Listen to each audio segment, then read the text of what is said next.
Nakabuo raw ng tinatawag nilang genuine friendship ang Dusby o ang duo ni na Dustin Yu at Bianca De Vera sa loob ng bahay ni Kuya.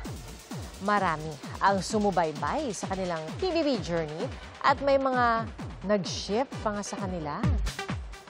Ano nga ba ang real score sa dalawa? Parang paglabas namin, parang iba yung excitement na kilalanin namin ulit yung isa't isa. Kung ano kami sa loob, ganun pa rin kami dito. Kasi kung ano man yun nasa loob ng bahay ni Kuya, totoo naman yun. So, kinontinue lang naman namin dito sa labas. Wish din daw nilang makatrabaho ang isa't isa soon. Sa ngayon, overwhelmed pa raw sila sa natatanggap na pagmamahal at suporta mula sa fans sa outside world.